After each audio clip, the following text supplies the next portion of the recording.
देखिए, राम मनोहर लोहिया के समाजवाद और अखिलेश यादव जी के समाजवाद का आपस में कोई लिंक नहीं है। डॉक्टर राम मनोहर लोहिया का समाजवाद सामाजिक समरसता का समाजवाद था और अखिलेश यादव जी का समाजवाद परिवारवाद, अलगाववाद और नमाजवाद। तो सवाल ये है कि अखिलेश यादव जी कहते हैं कि सनातन ही समाजवाद है, और मैंने गलत कहाँ कहा? उनका समाजवाद नमाजवाद है। मतलब नमाजवाद ही समाजवाद, और नमाजवाद कोई बुरी बात थोड़ी है। बड़ा पाक मजहब है इस्लाम। अगर अखिलेश यादव जी को नमाजवाद से कोई प्रॉब्लम है तो मैं बताना चाहता हूँ, नमाजवादी होना गलत नहीं है, कोई गुनाह नहीं है। लेकिन नमाजवादी अगर वो होना चाहते हैं तो पूरे तरह से हों।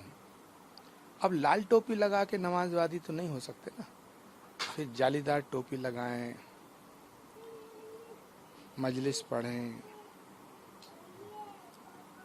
हाँ, मैं कोई ये नहीं कह रहा हूं कि वो सुन्नत करा लें। मैं कह रहा हूं एक्चुअल नमाजवादी हों, दिखावे के नमाजवादी ना हो। नमाजवादी होना बड़ा फक्र का मामला है, बहुत ही फक्र का विषय है। इस्लाम के हवाले से अगर देखा जाए तो नमाजवादी होना बहुत मुश्किल काम है, क्योंकि उसमें नियत बांधनी पड़ती है, और अखिलेश यादव जी की नियत ठीक नहीं है।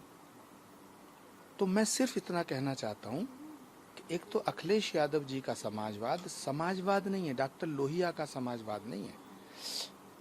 अखिलेश यादव जी का और समाजवाद का रिश्ता ठीक वैसे है जैसे महात्मा गांधी का और राहुल गांधी का। महात्मा गांधी का कोई भी लक्षण राहुल गांधी में नहीं दिखाई देता। ठीक ऐसे ही डॉक्टर राम मनोहर लोहिया का कोई लक्षण अखिलेश यादव जी में दिखाई नहीं देता। डॉक्टर राम मनोहर लोहिया के समाजवाद में पूरा संसार उनका परिवार था, और अखिलेश यादव जी का समाजवाद पूरे परिवार में पूरा परिवार उनका संसार है। तो ये समाजवाद नहीं है, ये परिवारवाद है। फिर भी मैं उनसे कहना चाहता हूं कि अगर होना है तो पक्के नमाजवादी होइए। अब लाल टोपी लगा करके नमाजवादी तो नहीं हुआ जा सकता ना, उसके लिए सफेद टोपी लगाएं, जालीदार टोपी लगाएं, फक्र से कहें कि मैं नमाजवादी हूं। क्यों परेशान हो रहे हैं? कई नेता तो आपको ट्रोल भी कर रहे हैं। देखिए, जब जब जिस जिस युग में सच बोला गया है तो उसका विरोध हुआ है। जीसस ने कहा था लव इज गॉड, उसे सूली पे चढ़ाया गया। पैगंबर इस्लाम प्रॉफिट मोहम्मद साहब को भी पत्थर मारे गए। भगवान राम को वनवास मिला। तो कोई अगर मेरा विरोध करता है सच बोलने पर, तो मैं तो यही कहूंगा मुखालफत से मेरी शख्सियत संवरती है, मुखालफत से मेरी शख्सियत संवरती है। मैं अपने दुश्मनों का बड़ा एहतराम करता हूं। उधर बीएचपी के चीफ आलोक जी ने बोला है चोरी हुई है, निष्पक्ष जांच हो, दोषियों को सजा मिले, और उन्होंने अब जैसे विपक्ष सवाल हो रहा था चंपत राय की भूमिका की भी जांच की बात की। देखिए, श्री राम जन्मभूमि मंदिर में जो लूट हुई है वो एक महापाप है, और उसकी जांच सीबीआई से कराई जाए ताकि करोड़ों हिंदुओं का भरोसा कायम हो सके। जांच का दिखावा ना किया जाए। अभी ऐसा लग रहा जैसे कुछ लीपापोती हो रही है, ऐसा लग रहा जैसे कुछ लोगों को बचाया जा रहा है, और ये भारत के प्रधानमंत्री, यशस्वी प्रधानमंत्री आदरणीय नरेंद्र मोदी जी की प्रतिष्ठा के खिलाफ एक साजिश हो रही है। कुछ लोग भारत के प्रधानमंत्री को बदनाम करना चाहते हैं। तो जांच उच्च स्तरीय हो और उच्च एजेंसी से कराई जाए, सक्षम एजेंसी से जांच कराई जाए, और भारत के अंदर सबसे शक्तिशाली सक्षम एजेंसी सीबीआई है, क्योंकि ये चोरी का मामला नहीं है, ये लूट का विषय नहीं है, ये करोड़ों लोगों की आस्था पे चोट का विषय है। इसलिए करोड़ों लोगों का भरोसा कायम हो, दोबारा से भरोसा, उनके विश्वास का, उनकी श्रद्धा की पुनर्स्थापना का विषय है। तो करोड़ों लोगों के भरोसे को ध्यान में रखते हुए श्री राम जन्मभूमि के इस घोटाले की जांच सीबीआई से कराई जाए। प्रमोद तिवारी भी कह रहे हैं कि प्रधानमंत्री क्यों चुप है, इतना बड़ा मामला चल रहा है। देखिए, कांग्रेसियों का और समाजवादियों का कोई दीन ईमान नहीं है। ये हिंदुओं को बांट करके 2027 का चुनाव लड़ना चाहते हैं। ये तड़प रहे हैं, सत्ता से इतना दूर दूर हो गए हैं, कांग्रेस का तो कोई वजूद नहीं बचा है और बचना भी नहीं चाहिए, क्योंकि कांग्रेस पार्टी के इतने पाप हैं जिनकी सजा देश भुगत रहा है। इतनी बीमारियां दी हैं कांग्रेस पार्टी ने। अब कुछ बीमारियों का इलाज भारत के प्रधानमंत्री ने किया है, लेकिन अभी कुछ बीमारियां बची हैं जिनका इलाज होना बाकी है। तो किसी भी विपक्ष के किसी भी नेता का कोई लेना देना राम मंदिर से नहीं है।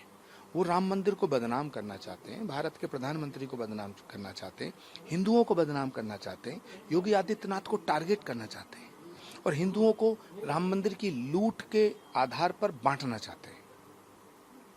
इसीलिए मैं कहना चाहता हूं कि इस पूरे प्रकरण की जांच सीबीआई से कराई जाए। उधर बद्रीनाथ में जो बात हो रही है, वहाँ पे भी एसआईटी ने इन्वेस्टिगेशन की है, सीसीटीवी फुटेज भी चेक की है, सब किए हैं। वहाँ पे एसआईटी बन चुकी है। वहाँ पे उत्तराखंड के मुख्यमंत्री पुष्कर सिंह धामी खुद एक साधु हैं।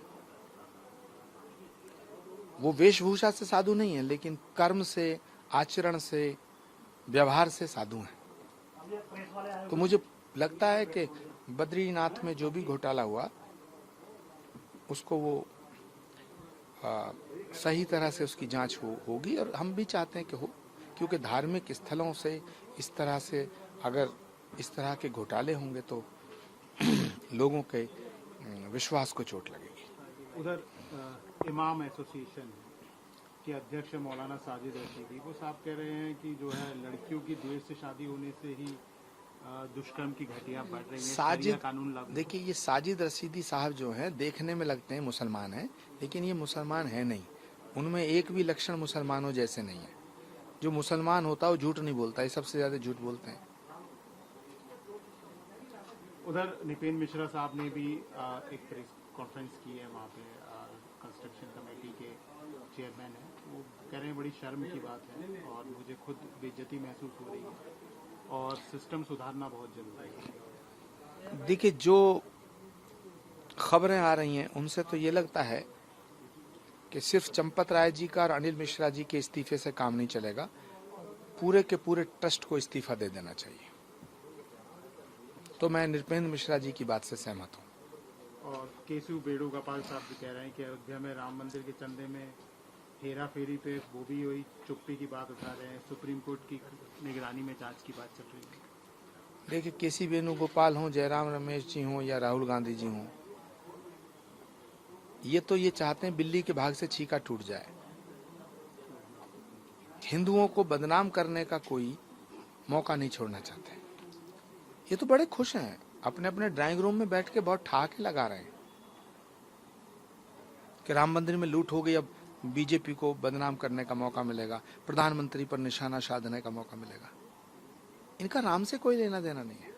ये तो ये कह रहे हैं कि जो है राम मंदिर ही से ही बीजेपी चुनाव में आई है, उनका पूरा सब कुछ। भगवान राम की कृपा के बिना इस देश में चुनाव नहीं जीत सकता कोई।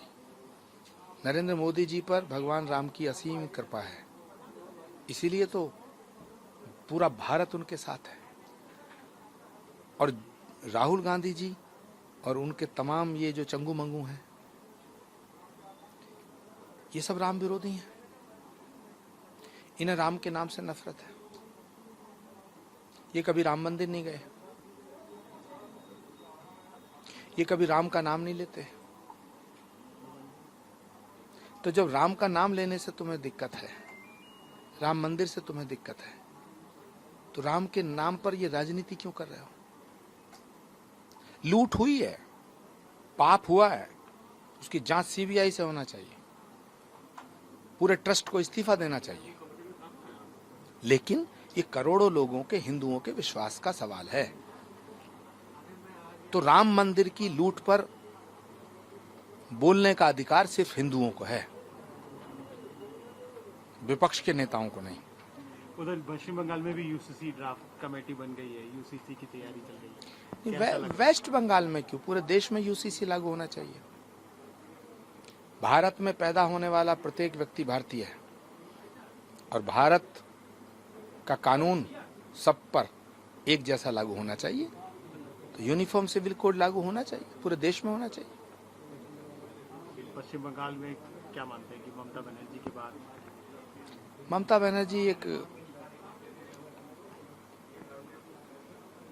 बीता हुआ अध्याय है। टीएमसी अब अतीत बन चुकी है